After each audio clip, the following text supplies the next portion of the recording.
Welcome back. Tonight, we dive into the depths of the internet's darkest corners for Disturbing Reddit Stories Volume 2. These stories aren't just creepy, they are the kind of tales that linger in your mind long after you've closed the tab. From unexplained encounters in the woods to the chilling realization that you're not as alone as you think in your own home, we've curated a list that will make you double-check your locks. Sit back, get comfortable, and let's explore these unsettling accounts together.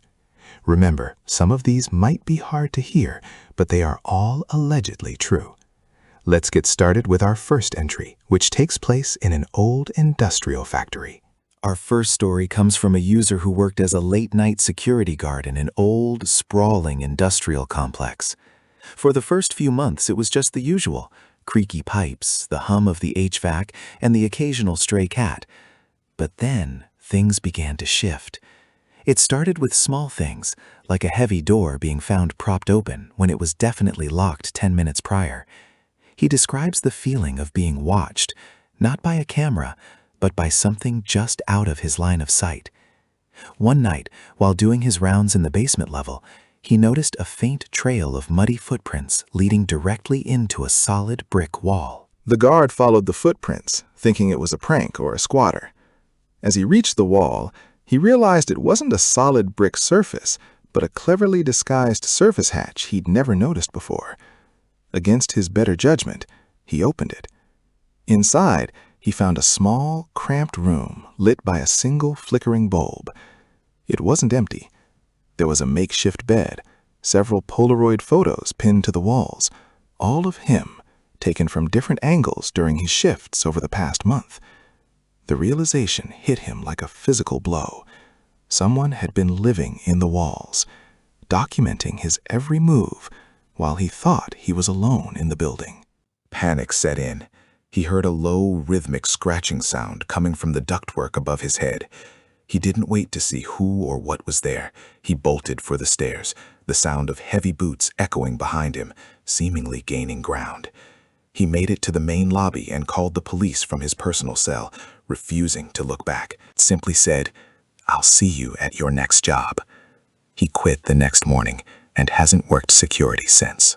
It's stories like that one that remind us how vulnerable we truly are, even in places we think are secure. Before we move on to our next terrifying tale, I want to take a moment to thank you all for the incredible support on Volume 1. If you enjoy this kind of content, make sure to engage with the video. Now, let's shift our focus from the industrial shadows to the isolation of the deep woods, where a group of hikers stumbled upon something that defied logical explanation and tested their sanity. This story involves what many believe to be a mimic, an entity that copies those around it. 3 friends decided to go on a weekend camping trip in a remote part of the Appalachian Mountains. They were experienced hikers, well-versed in the terrain. On the second night, while sitting around the campfire, the forest went completely silent. No crickets, no wind, no rustling leaves, just a heavy, suffocating stillness.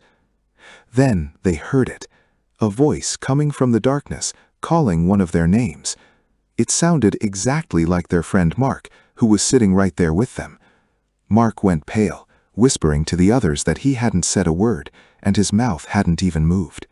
The voice continued, getting closer, repeating the name with the exact same inflection every single time. It was uncanny, like a recorded loop. They shone their high-powered flashlights into the trees, but the beams seemed to get swallowed by the darkness. Suddenly, a figure stepped into the periphery of the light. It looked like Mark, but the proportions were slightly off.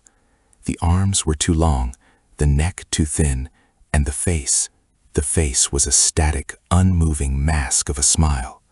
It stood there perfectly still, mimicking the friends' breathing patterns in a sickening display of imitation that made their blood run cold. They didn't pack. They grabbed their essentials and ran toward the trailhead, miles away. The thing didn't chase them in a traditional sense. It moved through the trees with a terrifying, fluid speed, always staying just at the edge of their vision. Every few minutes, it would scream in that perfectly replicated voice, pleading for them to wait up because it was hurt.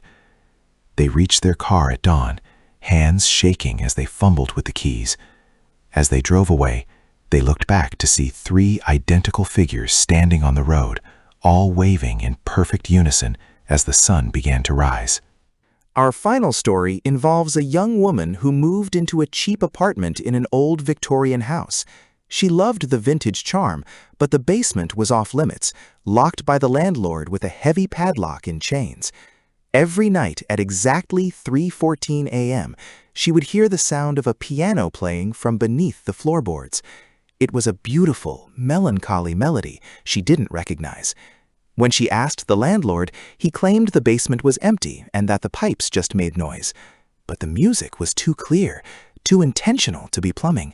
It sounded like someone was pouring their soul into the keys. One night, driven by a mix of curiosity and sleep deprivation, she used a pair of bolt cutters she borrowed from a friend to snap the lock. She descended the creaky wooden stairs into the darkness. The smell of old paper and ozone filled the air. In the center of the room sat a pristine grand piano, but no one was playing it. However, the keys were moving on their own, depressed by invisible fingers in perfect synchronization with the melody. On the music stand was a ledger. She opened it to find a list of names and dates stretching back decades. The last entry was her name, with the current date and a time, 3:14 a.m. As she stared at her name, the music stopped abruptly. The temperature in the room dropped until she could see her breath in the air. A whisper tickled her ear, a voice like dry parchment, thanking her for finally arriving to turn the page.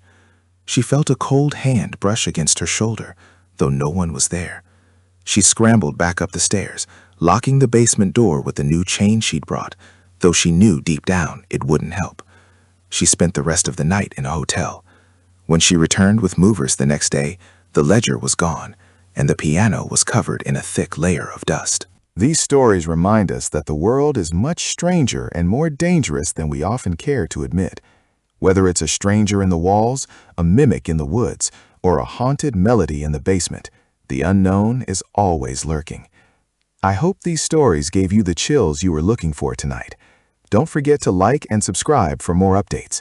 If you have your own disturbing story, leave it in the comments below. I might feature it in Volume 3. Stay safe, stay curious, and most importantly, keep those lights on. I will see you in the next one.